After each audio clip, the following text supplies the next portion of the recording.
Dragon Ball GT has always been the black sheep of the Dragon Ball family, and in the past year I've watched for the first time not only the original Dragon Ball Z, Dragon Ball Super, and at long last I've completed the most controversial one. So with no bias and no nostalgia whatsoever, here's my honest take on Dragon Ball GT from start to finish. Starting off with the Black Star Dragon Ball arc. We start our show off with Goku being transformed into a child after Emperor Pilaf in his old age accidentally makes a wish on the Black Star Dragon Balls to make Goku younger. You already know a minute in, we gotta talk about the elephant in the room. The issue with Goku becoming a child again is not that he wasn't a fun character as a kid. On the contrary, that's what makes the OG Dragon Ball so charming. It's more that it feels like the writers hit a wall and went backwards in character development. Goku is no longer the quick-witted fighter he once was. Now he's an ignorant kid that's barely stronger than he was at the beginning of Z. I felt this arc was basically a what-if scenario, as it feels like the OG Dragon Ball but in space. Kid Goku, a sassy older girl, and a hunt for Dragon Balls. Well, that's not necessarily a bad thing. It's a weird choice and goes back to my ran out of ideas guess. Jumping into the first bit of the story, after Pan, a now teen Trunks, and a shrunken down adolescent Goku shoot off into space in search of the Black Star Dragon Balls, which were sent into the far reaches of the galaxy after the previous wish was made, with the impending consequence being Earth's destruction if not found in return. Our first destination is the planet Emeka. It might sound strange to veterans of GT, but this was easily the best part of the arc. Our three main protagonists are put through the ringer, not by a tough foe, but by salesmen. The hotel scene specifically is just so funny. It's literally just a day in the life of an LA resident. Overall, I just really like the attention to detail with this planet. We get to meet a good deal of the planet's civilians, and you see the problem right off the bat. So in terms of humor and storytelling, it's done very well. Then our heroes take off for the next planet, a giant-filled jungle, a little garden, if you will. Okay, this one's pointless, and I forgot about it until I was making this review. A giant eats a Dragon Ball, has a toothache, and Goku shoots into his mouth to snag it. There's a Queen Bee side story in between, but they end up just kind of ripping the giant's tooth out. And for being a pointless inclusion, I will say I'm glad that it's just a one episode thing. However, that does not help the next two episodes. Episodes 7 and 8 have to be the worst episodes in this entire arc. We reach a brand new planet where the problem is quite literally that a fish man called Zunama wants a side piece. Trunks becomes the side piece until Zunama gets drunk and reveals that the earthquake seemingly caused by mere coincidence, as he could just sense them approaching. Now, I'm all for humorous episodes like the Salesman Planet Hotel, but this single joke of Trunks pretending to be a woman, it lasts for 2 whole episodes. While it's presented like a serious problem and the assumption that Zumasu is a monster that is a genuine threat, while literally any 3 of them could have easily killed the guy in a nanosecond, it's just a lot more annoying than anything. The literal only point to this planet is the Dragon Ball, but it's stolen immediately by the Parpar brothers. Now after this is where the story kicks off a little bit more. Through the thievery of the Dragon Ball, we discover a Lord Lude, this robot that is filled by the power of people turning into toy dolls. And when Pan is turned into a toy doll, a man obsessed with dolls keeps debating whether to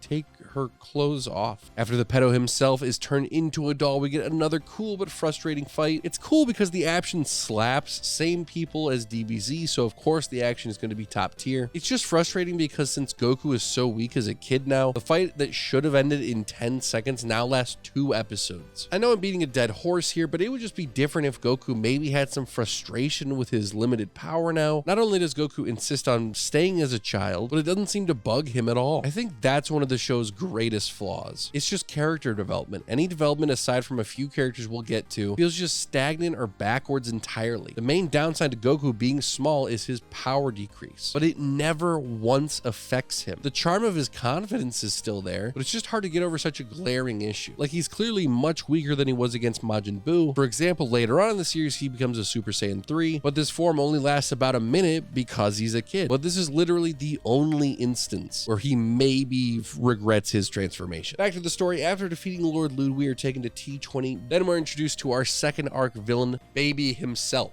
And whoo boy, I have no quarrels with Baby, except for the design. Motivation and backstory are spot on, but what in the fan-made Reddit 4chan $5 commission design is this? We got Elvis Presley mixed with aluminum and sunglasses. Eventually, after Baby's supposed defeat at the hands of Trunks, Pan, and Goku, they take off from the planet, only for the audience to discover that Baby has survived, killed his creator, made a host out of a kid, and eventually took a plane to Earth. Wow, the writers were trying damn hard to get this dude to Earth, because holy crap, the amount of steps it took, it was ridiculous. But I'm all for it. But while Goku is out collecting the final Dragon Balls, Baby is seeking the Saiyans and possesses Goten, Gohan, and then finally Vegeta, leading to his ultimate final form. Okay, this was easily the second best arc. This genuinely felt like a continuation of Dragon Ball Z. When Goku and company finally make it back, we discover the world, aside from Mr. Satan and Majin Buu, have been mind-controlled by Baby. Now, I like this premise because this is one of the only times Goku is shown feeling helpless. It feels like he actually gets some character development here. After losing to Baby powered up, he makes a wish with the Black Star Dragon Balls, having been previously collected from the first arc, making it have been absolutely pointless to collect. But it's not pointless in a bad way. When it comes to this arc, having the entirety of the first arc be all for nothing simply adds to the intensity of this threat. Now it's no longer a frustrating fight that Goku should be able to take on and presents him with impossible odds. After using the Dragon Balls, Baby brings back what we know as Planet Vegeta, the original home to the Tuffles before the Saiyans took it over, bringing about the ultimate plan to get back at the Saiyan race for wiping the Tuffles out. With this new planet and Earth's brainwashed inhabitants brought over, we now jump into the incredibly long final fight. Seriously, this is like 13 episodes. Okay, there's some good and bad here. Let's start with the bad. My boy Majin Buu was nerfed. You thought him sleeping through the Tournament of Power was stupid? How about not throwing a single punch at an enemy right in front of you? Yes, his focus is protecting Mr. Satan and Pan, but this results in Buu literally just being used as a power-up for Oob, creating Majub. And who boy, do not even get me started on Oob. This man was promised to us at the end of Z as this world's ultimate savior. The one for when Goku is finally defeated, his apprentice Oob would rise up to take down the impossible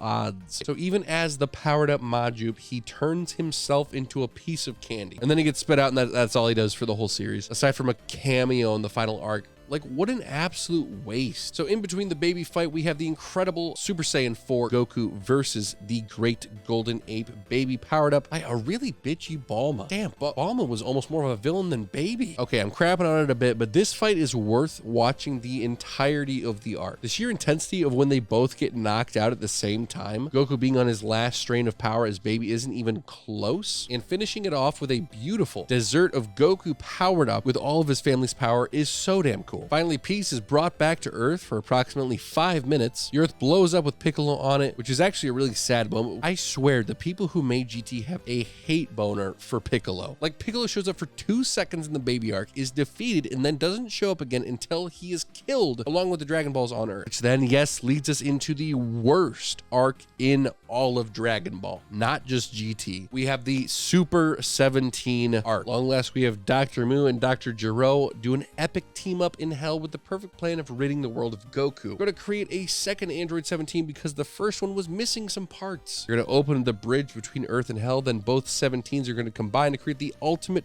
pedophile. Like, seriously, again with the designs, this guy looks like he walks straight from jail to the local playground. What is this? Let's start out with the many wasted opportunities. All of Hell opens up, leading to just about every villain you can think of escaping. Even movie villains, which aren't canon, but whatever, I'll ignore it. One of the first interactions is Nappa and Vegeta. Oh my god, I cannot wait to see what they talk about. Oh, okay, Vegeta kills him immediately, and there is no dialogue. Okay, cool, great. This goes for every single interaction, including Goku versus Frieza and Perfect Cell. But instead of actually fighting Goku, they literally become Team Rocket and are so insanely stupid that their big plan is to comically freeze him in an ice block. Yep, classic Cell and Frieza. Gotta love them in their pranks. Piccolo does have a pretty funny moment when he trashes heaven in an attempt to get sent to hell to help Goku out. Then him and Dende open up the bridge once more to let Goku out, leading to the dumbest fight in the series. So the whole point of Super Pedo 17 is all of 17's flaws are canceled and his power is doubled. Basically, imagine 17's power times 2. That's how they explain it. Also with the addition of having those energy charging hands. So if Ki is fired at him, he simply absorbs it. So what does Goku do when he finds out this information? Well, of course, he just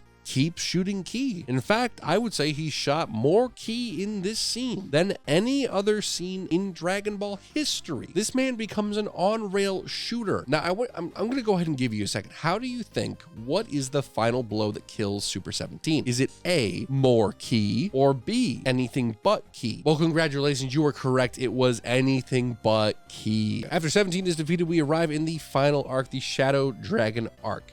And I am so happy to say this is the best arc of the show. We start off with everyone getting the now cracked Dragon Balls for them to make a wish that would restore all the damage 17 and Baby had caused. However, we get this crazy party Meister instead that informs the gang that they've used the Dragon Balls too much. Now Goku's got to go around and kick the ass of one dragon per wish that was made, leading to 7 in total. Okay, so as I said previously that this is easily the best arc, but there are still some major problems with it. For example, how has this never been mentioned before as a possibility? When Dende was asked about it, he just simply forgot to mention it. Now onto the beautiful part where we have the dragon fights. Each one is related to a past wish, whether it was bringing back the dead or yes, a soft pair of panties. There's a dragon for every wish. Every fight is super different with their own personalities. Ice and Fire Shenron were some of my favorites, but Omega Shenron fight was by far the best. We finally get our Super Saiyan 4 Vegeta, leading to a combined Super Saiyan 4 Gogeta, which technically up until Super, this was the most powerful form in all of Dragon Ball. What I love about this fight is it jumps from them kicking his ass to all hope is lost in the matter of a minute. Easily the best part was after Vegeta was the final one left standing. He shows an immense amount of respect for Kakarot and becomes a leader, and it's honestly just super emotional, and I absolutely loved it. But at the end of this arc, the whole 20 episodes was a breath of fresh air. We get an actual sense of completion. It genuinely felt right alongside a Dragon Ball Z arc, and if you do watch GT at all, at the very least, check this arc out. Overall, I think GT honestly does deserve a lot of the crap it gets, but there is a couple treasure pieces in this pile of garbage. The two worst arcs are the shortest, the action is top notch, every actor from the classic returns, and you're gonna feel that familiar nostalgia we all love. I'm gonna give all of GT a solid but shaky 2.5 out of 5. Thank you guys so much for watching, and I'll see you on the next anime analysis.